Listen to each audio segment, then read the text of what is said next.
The abdication of Tsar Nicholas II during the February Revolution of 1917 allowed a floundering provisional government to take his place. The provisional government, headed by liberal socialist Alexander Kerensky, did not sufficiently revolutionize Russia for the Bolsheviks' liking. The government also did not appeal to the people of Russia, granting limited social reforms such as doing away with the death penalty and doing away with old religious and ethnic prejudice. But this was not enough for the war-torn people of Russia. The provisional government's recklessness in World War I had caused the unnecessary deaths of millions of Russian citizens. The public's opinion of the provisional government quickly turned sour, as a myriad of radical socialist parties in the Petrograd Soviet threatened to topple the weak-willed moderates of the provisional government. The Petrograd Soviet, a representative council of the workers and Russia's socialist and left-wing parties, was created to serve as a direct competitor to the authority of the provisional government. While the people of Russia were tired of Kerensky's policies and were looking forward to something new, the general public initially rejected the radical nationalization plans called for by the Bolsheviks, a minority party in the Soviet. Revolutionary socialists and the moderate provisional government rivaled each other on the diplomatic level until Lenin and the Bolsheviks took matters into their own hands. In the 1917 October Revolution, the Bolshevik-loyal Red Guard, under the command of Lenin, stormed the Winter Palace and occupied government buildings. After 8 months of the provisional government ruling, the Bolsheviks took power and a bloody civil war began between the Red Army that aimed to defend the revolution and the White Army, whose main goal was to obtain order in Russia by restoring the Tsar's throne. In order to sway public opinion and promote their once unpopular agenda, Lenin and the Bolsheviks quickly took Russia out of World War I and turned their focus to domestic issues. The Reds and the Whites both created recruitment posters to draw volunteers to their respective cause during the Civil War. These posters would often display the opposition force in a negative tone, urging citizens to join a respective side and fight to defend Russia. It would be common to see a Red Army poster showing the Whites as an oppressive force supporting the authoritarian Tsar, and the Reds as valiant heroes, liberating the motherland from evil. On the other hand, White Army posters often depicted just the opposite, with the Reds being the violent belligerents and the Whites as courageous warriors, defending the motherland from a force that threatened to destroy Russian peace and traditions. The war, which raged on from 1918 to 1920, has been described by historians as one of the greatest tragedies of European history. The large-scale effort by both the Reds and the Whites to push their contrasting ideologies no doubt contributed to the ideological division of the country, and in turn, the millions of Russian deaths during the war. On one front, the Bolsheviks defended their new claim to the Russian throne with bullets. On another front, an ideological war arose. The main weapon? The printing press. As the Marxist-Leninist ideals of the Bolsheviks began to develop into a reality, a massive effort was undertaken to garner the support of the people, which was wholly necessary in order to reach a socialist utopia due to the fact that the collaboration of the people was the main tenet of a workers' paradise. Because Russia was a backwards peasant country, the Bolsheviks used propaganda to reach the illiterate masses. Posters, art, film, radio, plays, and speeches all became tools of the communist revolution. These forms of media would prove to be instrumental in the creation of a cooperative and enthusiastic Russian populace that believed wholeheartedly that the Bolshevik goal was Russia's solution to years of authoritarian rule and abuse of the working class. Red became the color of the revolution. A hammer and sickle with a red background became the official flag of the newly established Soviet Union. Combined, the hammer, representing the blacksmith, and the sickle, representing the farmer, became the emblem of the proletariat. In almost all propaganda works, red was used in order to symbolize the socialists and their ideals. It was inspired by the blood shed by workers in the pursuit of liberty and equality. To further build up a nationalist sentiment around their movement, propaganda posters were created to unite the Russian people against the common enemy that they could all rally to hate: capitalism. Now in power, to establish a true workers' state, the free market would have to be abolished. The people of Russia would have to learn to accept the Bolsheviks' extensive nationalization efforts. A widespread effort to demonize capitalism was undertaken. In posters and film, capitalists were depicted as fat, old, greedy, manipulative beings that were the cause of Russian suffering throughout history. Some depictions of capitalists even tapped into deep-rooted anti-Semitism, displaying capitalists as Zionist conspirators that attempted to dominate the world through suppression of the poor. In film especially, capitalists were shown to envy the socialist utopia that was the USSR, usually depicted as attempting to undermine the efforts of the workers. In all these propaganda films produced by the Bolsheviks, capitalists always failed because of the unbreakable spirit of the revolution and the Soviet people. While these films were full of lies about real history, they were convincing enough to the excited people of Russia, who were ready to rid themselves of what they believed to be an oppressive and exploitive economic system in capitalism. While trashing the capitalist system, Bolshevik propaganda also exaggerated and emphasized the strength of the proletariat workers. Often, a superhuman-looking farmer or blacksmith with a great amount of muscle would appear in propaganda as a means to show the power of the working class. Bright colors would be used on Soviet peoples to symbolize the promising future of the Leninist agenda. Drab, dark, and dirty colors were used on enemies of the Soviets to associate them with evil or the old czarist and capitalist ways. The Bolsheviks used an innovative and effective method to spread their ideas, employing the use of propaganda trains called agit trains to deliver posters, pamphlets, newspapers, and movies all focused on spreading the socialist agenda. These trains could distribute propaganda throughout the country, reaching regions far separated from the dense urban populations of cities to assure that no corner of Russia would go untouched by Bolshevik influence. State-owned radio stations were also used to deliver biased news from the perspective of the Bolsheviks.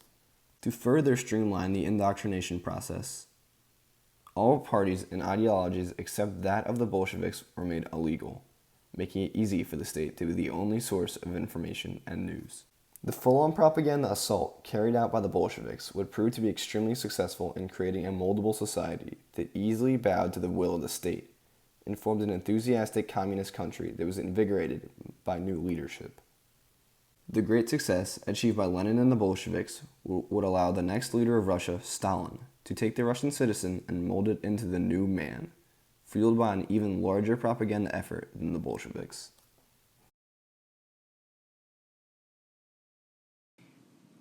Stalin's goal with propaganda was to improve efficiency, morale, ethics, and support for communism and the work that came with it. He aimed mainly to bolster the image of himself and the party through different visual, physical, and auditory forms meant to capture the attention of citizens. Like before his rule, Stalin's regime had a tight control over the press and what was allowed to be printed, painted, or produced. Art had to be about Soviet achievement and easy to understand with simple messages to allow anyone to understand it. Anything relating to Lenin, Stalin, or the Communist Party was intentionally left out of biographies and descriptions. Most posters depicted happy families and workers, and with them messages promoting topics such as good work, denouncing other forms of government, or stuff like criticizing alcoholism, something that was rampant in early Soviet society. Even before his rise to power, Stalin stressed the great importance of the Soviets needing to close a even 50 to 100-year technological gap they have with Western civilization, or else socialism feared dying out completely. With the implementation of the 5-year plans, newspapers began to report the overproduction surpassing set quotas, even if the quotas were not even met, aiming to bolster Bolshevik pride and encourage workers to be more productive. Even while a majority of the population was still rural, the USSR proclaimed itself a mighty industrial power, glorifying the Moscow-Volga Canal, for example, with only the briefest of mention of the forced labor used in its production. During the 1930s, propaganda mentioning the development and upward trend of the USSR production was just about the only kind of art, literature, and film there was. This inflation of the caliber of Soviet industrial achievements made socialism feel like truly a viable option for many European countries, and it was. Most of capitalist Western Europe at this time was suffering from the Great Depression, one of the greatest depressions of all time. Stalin really cared about his image and how other people were perceived by people around the world and in the Soviet Union. Stalin played with the idea of the new Soviet man, where propaganda was used to create the image of the perfect person. The new man was used as a form of propaganda to encourage being a positive hero and to complete Soviet tasks with great splendor.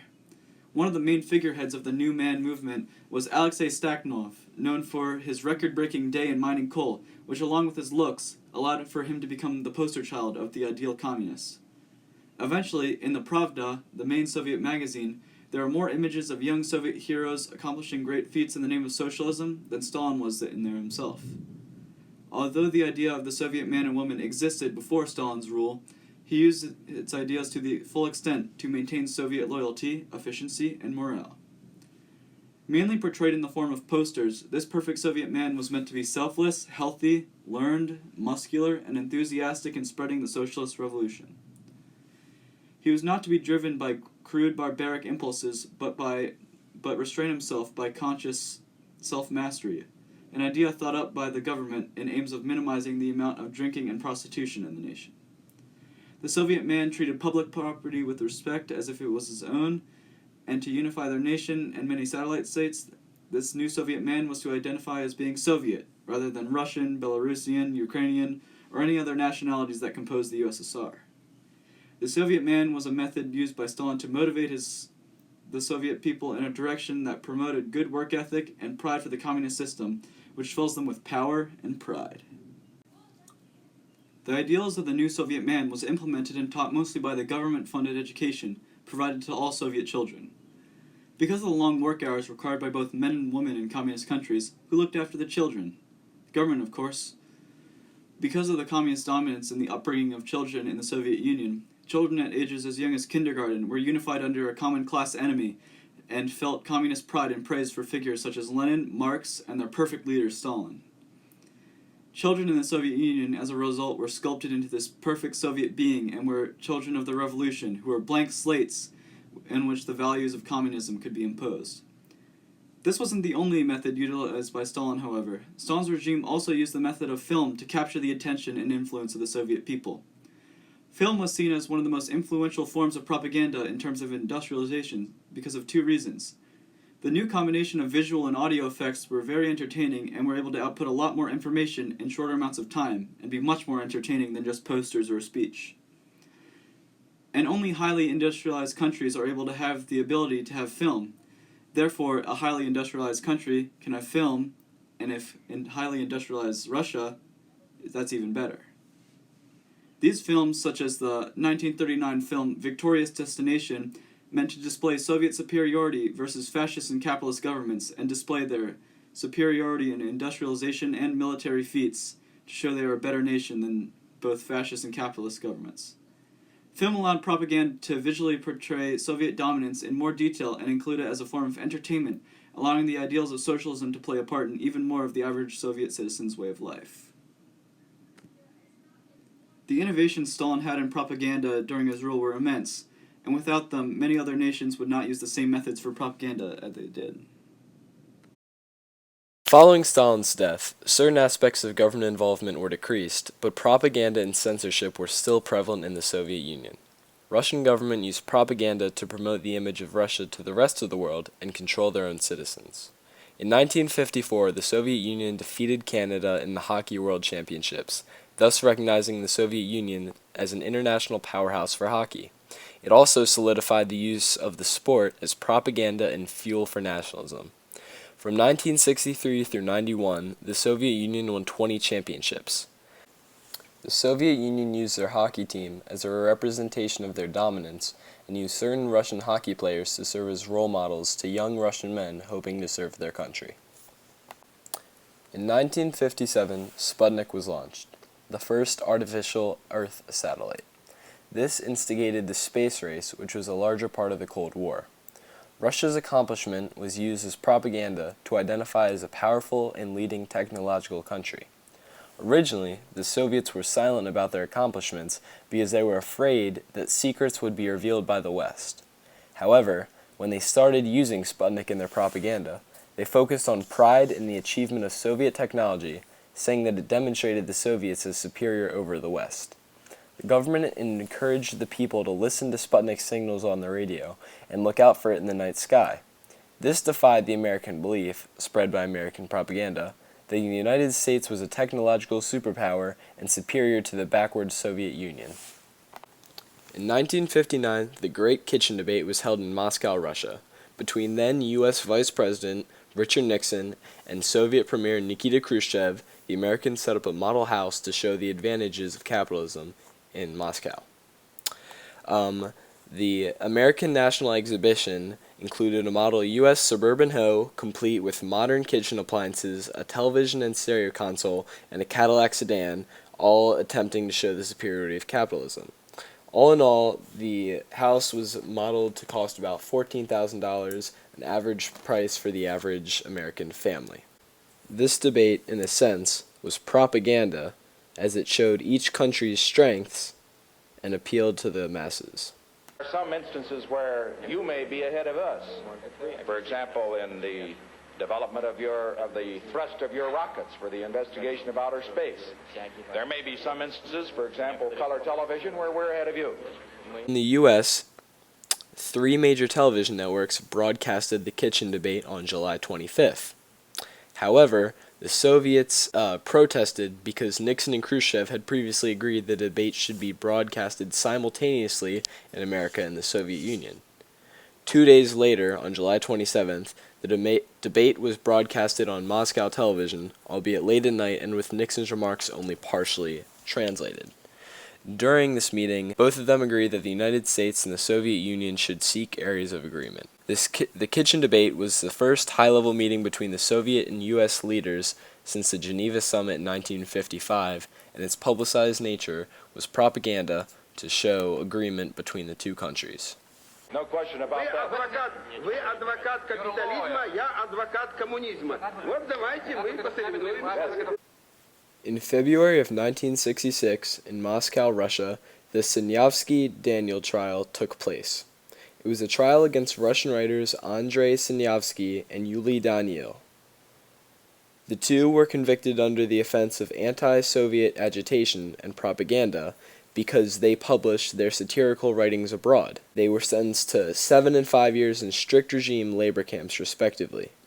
Soviet law prohibited neither publication abroad nor the use of pseudonyms, so, instead, Sinyavsky and Daniel were charged under the recently created Article 70 of the RSFSR Criminal Code with the offense of anti-Soviet agitation and propaganda. This is what the article punished. Agitation or propaganda carried on for the purpose of subverting or weakening the Soviet regime or of committing particularly especially dangerous crimes against the state, or the circulation for the same purpose of slanderous fabrications which defame the Soviet state and social system, or the circulation or preparation or keeping for the same purposes of literature with such content. This is propaganda because it showed the Russian government's censorship over writing, especially satirical and fiction. 8 years later, in February of 1974, the Soviet government deported writer Alex Solzhenitsyn and stripped him of his Soviet citizenship for his books on Stalinism. Vladimir Putin, the leader of Russia currently, has utilized propaganda leading up to this day. Leading up to Putin assuming office, there were 4 apartment bombings in Moscow, Buyansk, and Volgodonsk. Initially, these acts were attributed to a terrorist group. Putin was quoted, "We will pursue the terrorists everywhere. If they're in an airport, then in an airport, and forgive me, if we catch them in the toilet, then we'll rub them out in the toilet. The question is closed once and for all." When the FSB, Federal Security Service, was investigating the bombings, they listened to a call saying that there was no way to get out of the town undetected, and the other replied to split up and make their own way out. When a phone monitor reported this call and brought it to the attention of the FSB, the police traced the number, and to their surprise, the number belonged not to Chechen terrorists, but to the FSB itself. The terrorists were soon arrested and somehow produced FSB identification. The FSB then called in and ordered them released. To this day, there's been no successful proof that the bombings were Chechen terrorists. Rather, there's suspicion that the bombings were a result of Putin and the FSB using terror to scare the public and work Putin's way into office. Another example of Putin's propaganda is how he is portrayed in the Russian media. Many photos have been released of him riding bare-chested on horses in an attempt to show him as a masculine and dominant leader. Lastly, Putin's involvement in the American election has become a national question.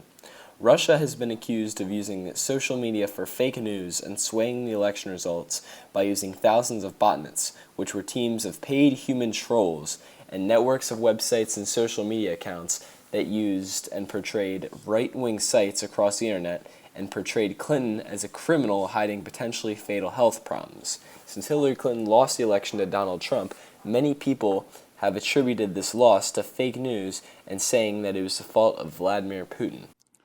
Russia's President Vladimir Putin ordered a deliberate campaign carefully constructed to undermine our election. Lastly, the Leningrad Cowboys were a band conceived on the basis of the Soviet Union's declining power. One would argue that their unique style, pointy shoes, ridiculous hairstyles, and especially their name were propaganda for the Soviet Union. Listen to their beautiful rendition of Leonard Skinner's Sweet Home Alabama.